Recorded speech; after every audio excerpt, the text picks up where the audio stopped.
Hi, it's a pleasure to be with you today on the podcast Connecting Dreams Through Education. Our focus today will be on the Perpetual Education Fund. I'm Omar Perez, and we're pleased to have Ernesto Avila with us. Ernesto, how are you today? I'm doing well. Thank you, Omar, for inviting me to participate. Thank you. Ernesto, could you share your experience with us? How has the educational journey shaped your life? Specifically, when did you decide to pursue a professional career? This journey began many years ago, and I'd like to share a bit of my story. Back then, witnessing my mother's sacrifices enabled me to attend elementary school. I had three dreams: to become a doctor, a firefighter, and a merchant. I'll focus on the merchant aspect because something noteworthy happened recently.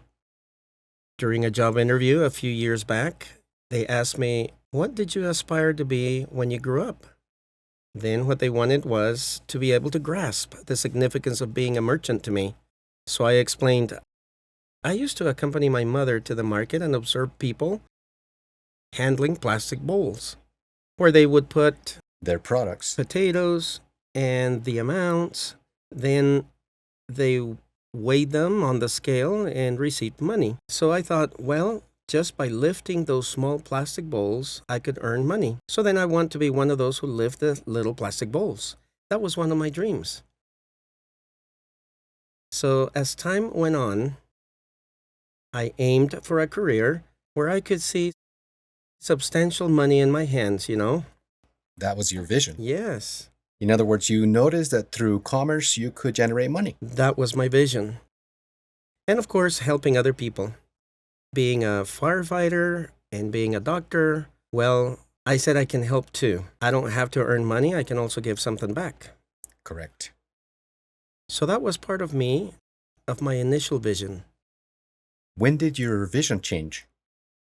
Um, that part of the story, throughout that time, we often struggled to make ends meet. And at times, mom couldn't afford to pay the rent. So during my time studying, and I want you all to know that my mom can't read or write, and I sought to change that paradigm.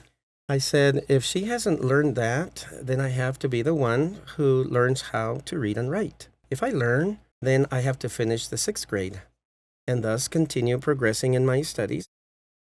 And in ninth grade, I asked her, would you still be able to help me? She replied, yes, I can. I know she sacrificed things for me to help me. Well, thanks to her, I completed my professional career. I wanted to be a teacher, but my mom told me I was meant for something different. So I followed her inspiration and pursued accounting. And how many siblings were there in your family? Were you an only child? Yes, I am. But despite being an only child, it was very difficult and complicated. My dad didn't live with us, so there were many difficulties. I ended up studying accounting, graduated as a chartered accountant, and I wanted to help my mom. So my first job was cleaning bathrooms, and I wasn't sure if that would help me in accounting, but I had to provide for my family, Literally starting with any job from the very bottom. starting from the bottom. That's right. Then I got hired to be a messenger. So I would deliver and pick up packages. As time passed, I believed I did well as a messenger. I kept track of the van numbers well, which allowed me to learn how to conduct eye exams. So I started doing eye exams at a clinic, and I felt comfortable there. But I went on a mission, serving in Puerto Rico from 2003 to 2005. When I returned, people would ask me, what are you going to do now? I don't know. I didn't know what I was going to do. You had a different vision, I suppose. Usually, a mission broadens our vision and what we want to become, right? Of course, I learned to do many other things on my mission, like talking to people on the streets in different places, engaging with a variety of people also expanded my mind. So I no longer wanted to go back to doing eye exams. That was clear to me. But when I returned to Guatemala, I realized I wanted to finish a career in accounting. It was a decision influenced by witnessing my mother's sacrifices and my personal aspirations, particularly inspired by the small round plastic bowls. And there's the connection, right? Exactly. I was about to say that the weights that you mentioned, there were numbers involved in your work and or the jobs that you were doing, always dealing with numbers. Consistently. I always connected them. I wanted something that would let me know what I was earning, that I was contributing, and that as I lifted the weights on the scale, I knew I would see results there. So then I began searching for work, knocking on doors, and everywhere they would tell me, "You have no experience. We cannot hire you." I would plead, "Let me work. Let me work for the experience alone. Don't pay me." But no one was willing to take that chance on me. Eventually, time passed, and an opportunity came up to clean bathrooms. I knew how to clean bathrooms, so I took the job and spent about a year and a half doing that. However, every time I rode home in the van, I couldn't help thinking, no, I'm not belittling the work, of course, Sure. but it's not what I want. You were aware of your greater potential. You knew you wanted to achieve more than that. Right. Once, and that reminds me of when I was at the MTC. They taught us you are golden eagles, and you have to fly as high as an eagle flies. So I came with that mindset too, and I wanted to fly high. I kept looking for work, and the person who hired me to clean and wash bathrooms told me that I had permission to go out and look for it, right? So I did it frequently. And then, as time went on, I met someone who offered me the chance to learn accounting and accumulate experience. Over time, my desire to learn grew stronger and stronger. And one of the supervisors there encouraged me, saying, "You already know what to do, but now you need to enroll yourself and study." Yeah. You needed the support for the knowledge that you were gaining through practice, right? Correct. So, what should I do, right? The only option was college. So, I went to the university. I committed to my boss at that time, stating, "I will do as you say, I will go study." But I intended to pursue a path in accounting, auditing, finance, and related fields. So I went to study at San Carlos University, and I failed all the exams. I didn't know what the placement was about, but there were several exams they did there. And when I got in, I failed them all. So they didn't let me register. They told me I was terrible at math and had to go somewhere else to take math classes.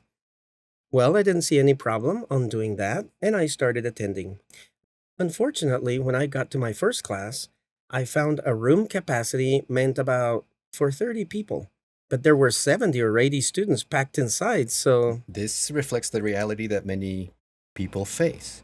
They aspire to study but lack the resources. They turn to public institutions, which are challenging to access to some because of significant costs. You were part of this group of people who struggled a lot to start at a university, especially public one, because, as you say, too many people in such a small room and space, and there's a high dropout rate within the first few months of the year. of course. And that was precisely my case too. I dropped out while studying mathematics there. I saw that situation where I wasn't going to learn anything. I had to find an alternative way to learn. So I found myself in that situation, witnessing the reality of the country where education is supposed to be accessible to all, but I realized it wasn't for me. What did you do? So I went back to the company and told them, look, I need to earn more money because I want to enroll in a private institution. Of course. I spent 3 months and could only attend one where I truly understood the basics. So the company gave me a loan, which I needed to repay. However, as I saw my money running out, I stopped studying for a couple of months. And at that moment, sorry to interrupt, there's a crucial principle at play. Many might have paused in such a situation, saying, well, I tried and it didn't work. But you didn't stop at just trying once. You went and found a solution, which involved asking for a pay raise, in this case, for the company to continue pursuing your studies. You showed courage in asking for something that would benefit you. That's very interesting. Yes, and like any loan, it required paying interest, which made it more expensive. So I stopped studying for a while. Then I got married. But in my mind, I kept thinking, I need to break paradigms in my life. I come from a place where I don't want my children to grow up in such environment. A place that also taught me that I can be an eagle and soar high, and I just couldn't remain stagnant there. I have to keep breaking paradigms. So then the leaders started talking to me about the Perpetual Education Fund. And that's where you learned about the Perpetual Education Fund. That's when I made a connection and realized this can really help me. So I began making arrangements. At that time, what I needed to do was speak with my bishop, have an interview, fill out a form, and then meet with the stake president. After meeting with the stake president, I had to meet with a representative from the PEF program, and then he would approve it. Obviously, we would create a budget outlining what I had and didn't have, and the fund's approval would depend on that assessment. It's very interesting, let me tell you. Now, with the Perpetual Education Fund, all you need is an interview with the bishop. In the past, I suppose it involved signing a document during the interview where you received a form. You took that form to the stake president, who conducted another interview and signed the documents again. Then you scanned all of that and uploaded it into the portal. Today, it's much easier. Interviews must still be conducted in person, right? And even in some cases virtually due to distances. But signatures are electronic. Processes that used to take 15 days now only take 5 days, for example. It's very simple to take a class now. Previously, an education class was necessary for better job prospects, whereas now you can obtain a certificate in finance, education, or business, greatly expanding opportunities for those seeking loans from the Perpetual Education Fund, making it much simpler than it was in the past. What was your perspective on this in the past? Did you find it very challenging? At some point, it might have been difficult for me, precisely because of technology. I didn't have the resources to incorporate technology into my life. And finding it was also challenging, right? However, the leaders were there to support me. Nowadays, as you pointed out, it's much more straightforward. You can even do it on the phone. That's right. It could be done, right? And we all have one. Everyone has a phone. It's a small detail worth highlighting, isn't it? In the past, things were more challenging precisely because, as you mentioned, not having an electronic device slowed down the process. But you did it anyways. But I did it. Even so, you found the means to get your signatures to meet the requirements and you completed them. And then, how was it? You chose a career in auditing. Yes. I chose a career in auditing finally, and I went through the process. So I worked hard to progress, knowing it wouldn't come without effort, and the money had to be repaid. What concerned me wasn't that. Rather, it was the need to keep moving forward. So I remained dedicated to my studies. When children were born, I had to pause my studies as there were expenses for milk, diapers, and medical needs to address. Nevertheless, I always kept in my mind my goal to return to studying Already with the perpetual fund. with a perpetual fund, right? At some point, Ernesto, sorry, did you find yourself facing economic difficulties where you had to reach out to the PEF and explain, I consistently make my monthly payments and repay the loan, but I'm unable to do so at the moment? Did they provide assistance? Certainly, on multiple occasions. One of my children had a severe bronchial issue and was in critical condition. I exhausted all my resources on medical expenses and couldn't even afford bus fare anymore. So I decided it would be best to pause, as continuing would mean ongoing payments. However, they suggested let's hope everything goes well in your life and we can reassess the situation later. And just so you know, we still offer that service today.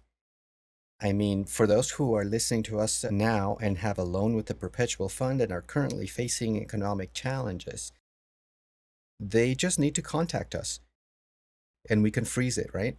They don't have to make their installment payments if they face economic challenges. However, as in your case, our goal is for people to graduate, to earn their degree, and subsequently paying back the loan becomes a result of securing a better job. I hope you felt that we were there to support you and encourage you to persevere. And it appears that indeed was your experience. Of course. I'm truly grateful to everyone who supported me.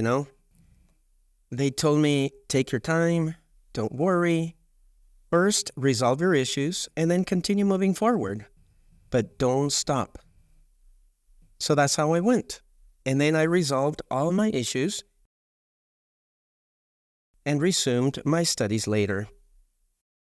While I was studying, I was called to serve as stake president. Back then, Interesting. I was a student, a father, a worker, a son. Well, I still am because my mom is still alive, and a stake president. So many responsibilities.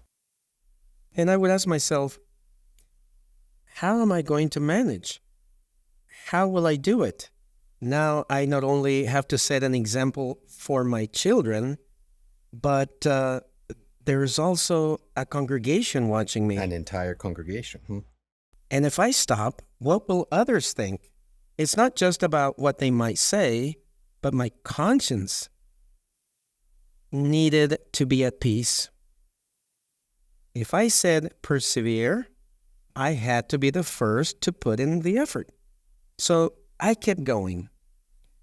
My nights were only 3 hours long.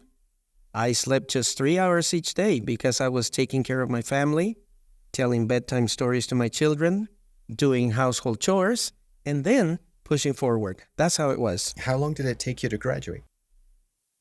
Taking into account the breaks, it took me about 10 years, which From wasn't what too you're long. saying now, it wasn't easy, right? No, not at all. Not at all. There were sacrifices that had to be made. Sometimes I had to set aside other things to focus on what I wanted in life. It's all part of it, right?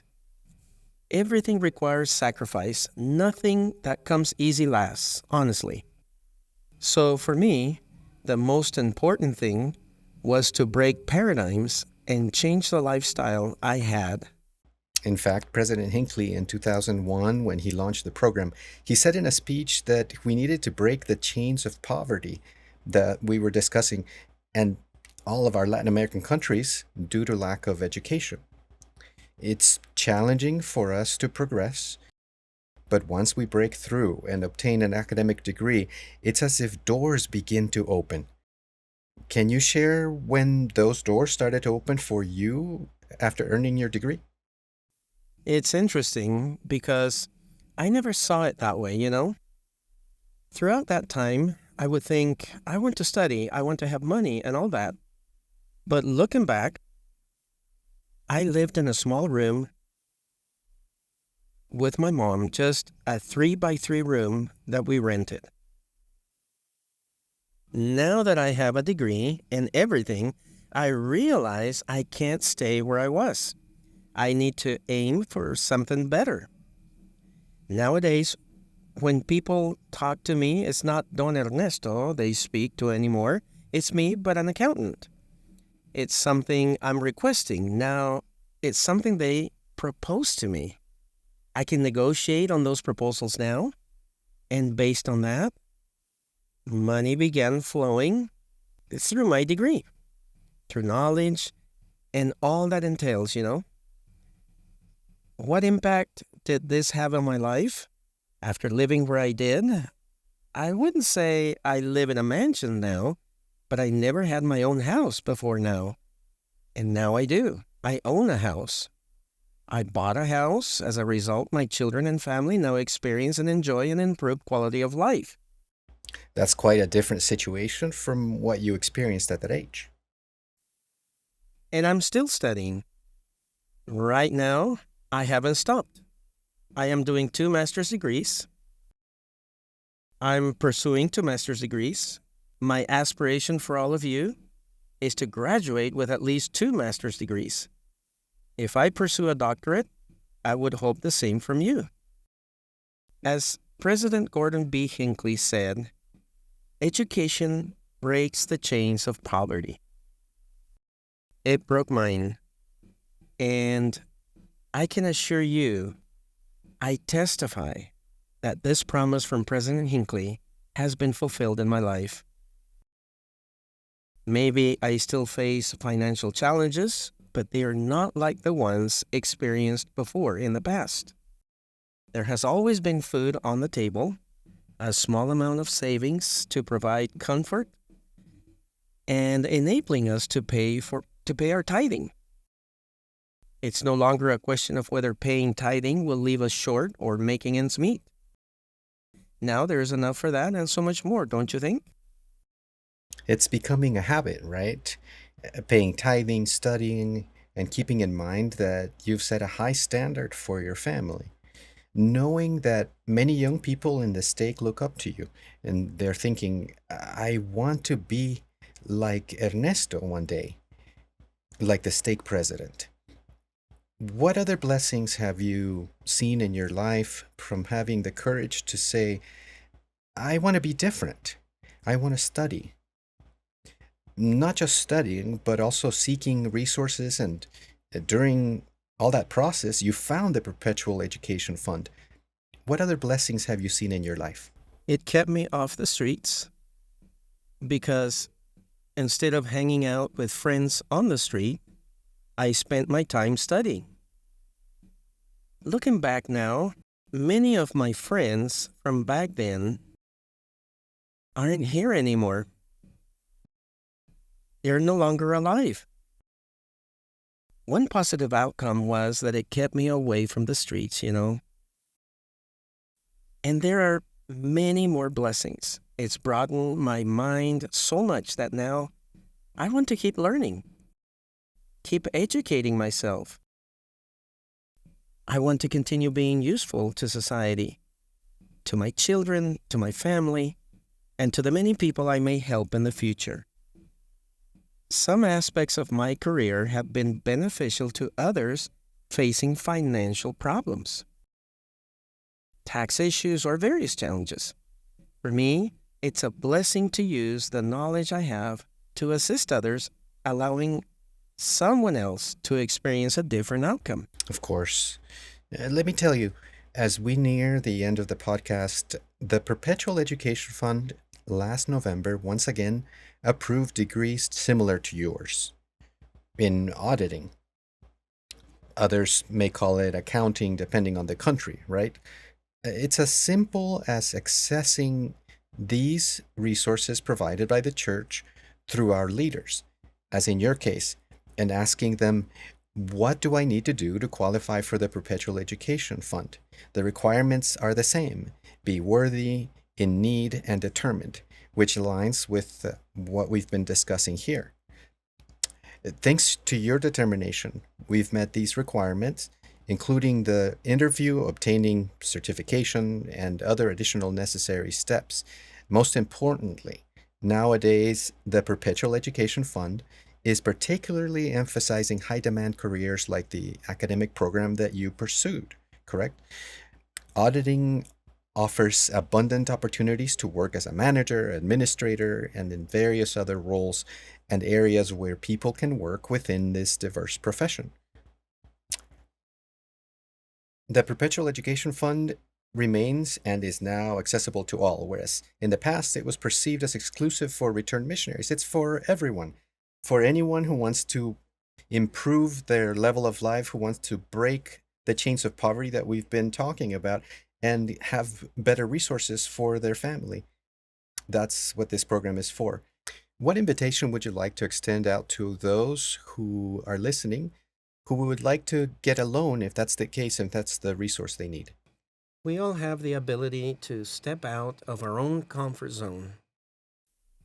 As you mentioned before, we just need to be determined. Knowing where you want to go, what you want in life in the future, for oneself, for the family. When one has that clear, and of course, with everything being related to the gospel, hand in hand with the Lord, everything is possible. So my only invitation is to step out of that comfort zone that binds many of us without us realizing it.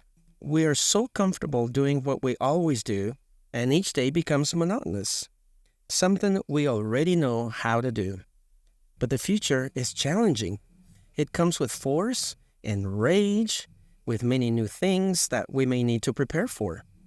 If we don't leave that zone, we'll never move forward. We'll remain stuck. Something that has been etched in my mind and perhaps also in my heart for a few years now is a phrase I heard. If I don't train myself, I disable myself. So if we don't want to fall behind, if we don't want to disable ourselves, we need to step out of our comfort zones. That's an invitation to everyone. Break out of that comfort zone and avoid being disabled. Okay. Thank you very much for taking the time to be with us and sharing your experience and how the Perpetual Education Fund has helped you throughout your professional life. This will be an invitation to all those who are listening and watching.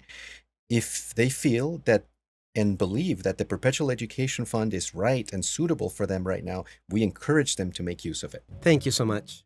Thanks for being with us.